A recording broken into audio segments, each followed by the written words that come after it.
E se eu te dissesse que existe um livro de fantasia que fala sobre humanos, anões, elfos e até mesmo os dragões? Mas no fundo é uma história sobre ditadura, autoritarismo, poder e liberdade. E mais um detalhe, um livro simples de ler, mas que consegue te fazer crescer junto com o personagem. Hoje eu vou te mostrar por que Eragon pode ser a melhor porta de entrada para a sua leitura. E principalmente, se você é daquelas pessoas que tem o hábito de começar, travar e abandonar a leitura pela metade. Fala pessoal, eu me chamo Graciano e sejam muito bem-vindos a mais um vídeo aqui no canal.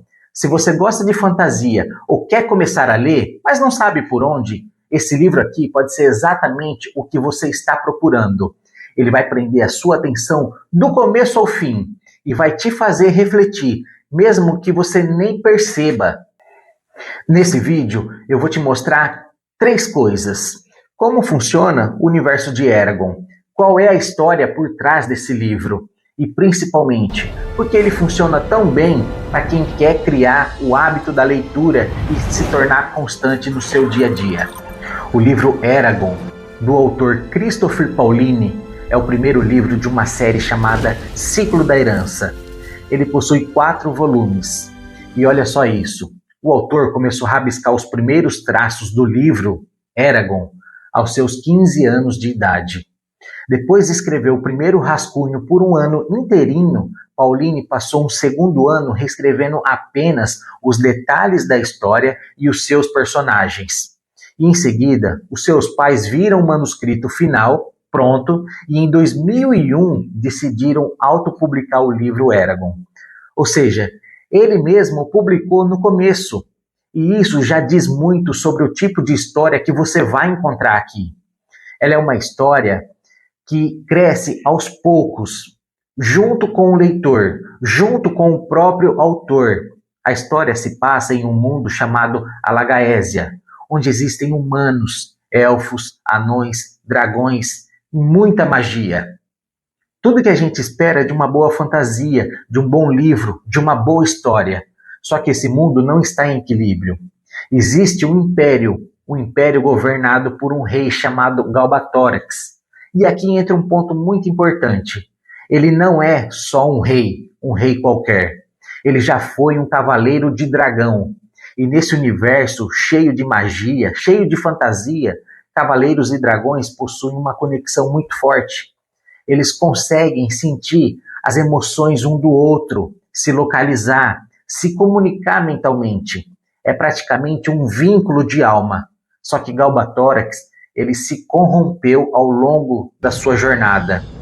Ele destrói os dragões e elimina os outros cavaleiros, assumindo o controle total do império e criando a sua própria ditadura. Tudo isso em busca de poder. E é nesse cenário que aparece o Eragon, um garoto simples, órfão, criado na fazenda que vive com o tio e o primo. E em certo momento ele encontra uma pedra no meio da floresta e pensa, bom, eu vou pegar essa pedra, eu vou levar para minha casa com o intuito de vender. Quem sabe eu não consigo alimentar o meu tio e o meu primo. Só que essa pedra, na verdade, era um ovo de dragão. E desse ovo nasce Safira, um dragão. A partir daí tudo muda. Eragon se torna um cavaleiro de dragão, mesmo sem estar preparado. E aí começa a sua jornada, que envolve fuga, aprendizado e principalmente o seu crescimento. E aqui está o ponto mais importante e interessante da história. Você não acompanha só uma aventura, você acompanha a maturidade do personagem. Ele erra, ele aprende e vai evoluindo aos poucos. E você cresce junto com ele. Isso é automático.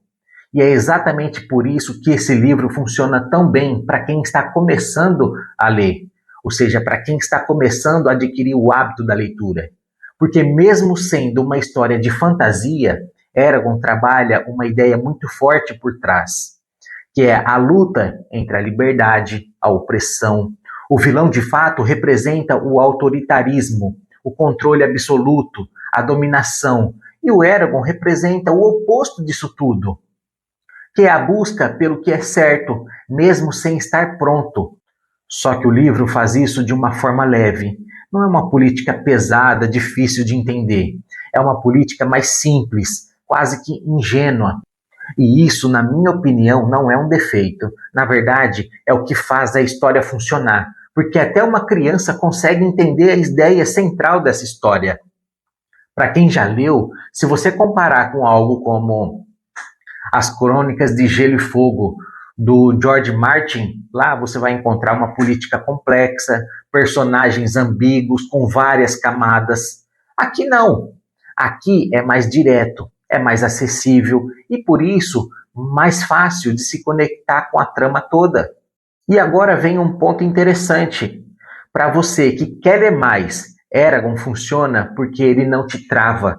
A linguagem é mais simples, o vocabulário é acessível, é uma história coerente, você não precisa fazer esforço para entender.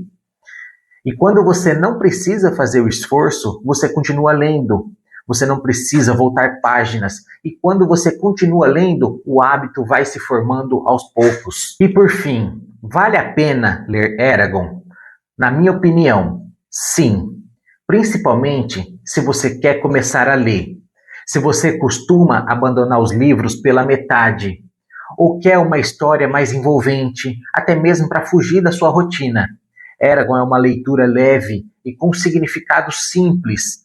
Aqui você consegue entender a história, ela é coerente, o vocabulário é bem simples. E se você quer transformar a leitura em um hábito de verdade, não só começar e parar no meio do livro, deixa o seu like, se inscreve no canal também, ativa o sininho para não perder os próximos conteúdos.